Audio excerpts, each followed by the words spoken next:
Well, hello, my YouTube friends and family.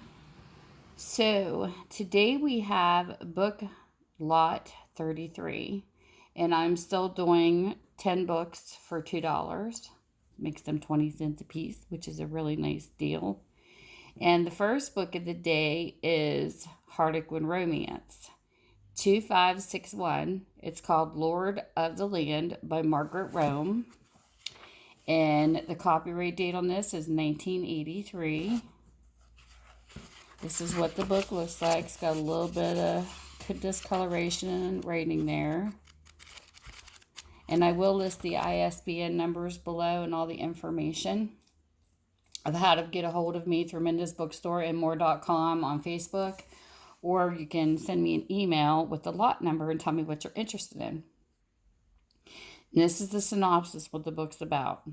She had a quest and nothing would stop her. High in the Andalusian mountains, Frances sought information on the rare Spanish imperial eagle. Finishing her late father's book was all important. Another kind of predator, however, thwarted her attempts. El Conde, who abducted Frances for the purpose of his own. Tradition has imposed upon me the duty to produce an heir, he arrogantly informed her. Frances, swayed by the mystery and superstition of his gypsy ancestry, fell under his irresistible spell and fell in love. There's book one. Book number two is Misleading Encounter by Jessica Steele. This is a Harlequin Romance 2789. This is a 1986. This has got a hole punched in it and some writing in the front. This is the story, what the book's about. And this is what it says. I don't even like him, Willow argued. It was crazy, she told herself. It was her lively imagination, but she finally had to accept the truth of what had happened. Willow had firmly decided that when it came time to fall in love, she was going to select that person most carefully. Now love had chosen for her. She had fallen in love with Ryden Kilbane, and there was no escaping that fact. Just as there was no escaping the fact that Ryden Kilbane was entirely the wrong person. Book number three. When the Loving Stopped by Jessica Steele, Harlequin Romance 2982. And this is a 1988. This is what the book looks like. And this is what it's about. There was no doubt she was to blame. Whitney Lawford never imagined that when she slipped into an empty bedroom to escape a tedious drunken party, she would wake up next to Sloane Illingworth, the tall, attractive owner of Illingworth International.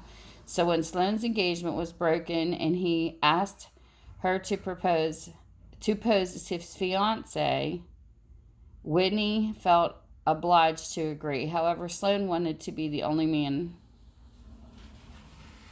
in her life. Okay. When she learned how Sloane had deceived her, Whitney swore never to forgive him, and circumstances changed.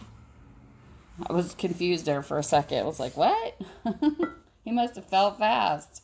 Okay. So House of Discord by Jane Arbor. This is Harlequin Romance number 3, and this is a 1983. And this is what the book looks like. And this is what it's about. Could she explain the child that never was? Rowan's husband, before he was killed, told his aristocratic Italian family that she had given birth to a baby boy, an heir to the vast Cortez estate.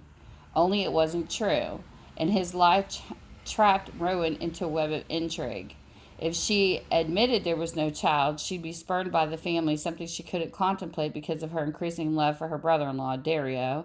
But how long could she continue to live a lie? Moved by her heart against her better judgment and blundering into an ever deeper emotional turmoil. That sounds like fun. Okay, so we have book number 5. This is called The Desert Barbarian, Harlequin Romance 2206. This is a 1978. It's got a little rating there. This is what the book looks like. And this is what it's about. What the desert claims it keeps. Was the saying true? Marie wondered. On a moonlit sands desert oasis, they were utterly alone. Why have you brought me here? Marie's voice was husky with alarm. Did this arrogant stranger want only the ransom her wealthy father would pay, or was there something more? Her capture gave her a mocking smile. You wanted to see the wild, free spaces of the desert, he gibed. So I brought you here to fulfill your dream. Book number 6. We have Garden of Thorns. This is Harlequin Romance 2361. This is a 1980 copyright. And this is what it says. Was Kirsty's dream destined to fail? All Kirsty wanted was to get her younger sister away from London and live a new life in their new home, Briar Cottage. But someone in the village wanted to drive them away, for surely all the mishaps that overwhelmed them weren't coincidences. One thing was certain. They were not welcomed by aristocratic Squire Giles Grantham, but Christy couldn't care less. He was the most offensive, domineering man she'd ever met. And that's number 6. Number 7. We have Pride's Master. This is by Jessica Steele again. This is a 1979 copyright. Harlequin Romance 2309. This is what it looks like. And this is what it's about. Jerry's pride was almost her downfall. Jerry Barton, determined to earn a living for herself, her widowed sister, and her twin baby nieces, had taken on an impossible task. Stubbornly, she refused to admit it. When she finally collapsed, her wealthy young boss, Crawford Aerosmith, insisted on helping her. Jerry's pride wouldn't let her accept his kindness, especially since she knew that she'd fallen in love with him. Crawford was the answer to all her dreams, but she didn't want his charity. She wanted his love. There's number 7. Here's number 8. We have The Vital Spark, which is Harlequin Romance 2317, and it is a 1979. And this is what it looks like. It's pretty good shape for 1979. And this is what it's about. They were enemies right from the start. Lee's encounter with Hayden Scott, before she knew who he was a stormy one. Later, she was horrified to discover that the arrogant stranger was a friend of her brother John. John was delighted to have Hayden's advice about Polrewin, the flower farm he and Lee had put back on its feet. Lee could only see him as the manager of the huge Scott nurseries, getting ready to take over Polrewin. She would never surrender to Hayden, either the farm or herself. Number 9, we have White Fire. This is by Jan MacLean. It is a 1979 copyright, and it is Harlequin Romance 2348. This is what it looks like. And this is what it's about. Heath seemed to be 2 different men. From their first meeting, Raina Liscombe knew that lumberman Heath MacLean was like no other man, kind and self-assured. He was at home in the Canadian wilderness or in the office.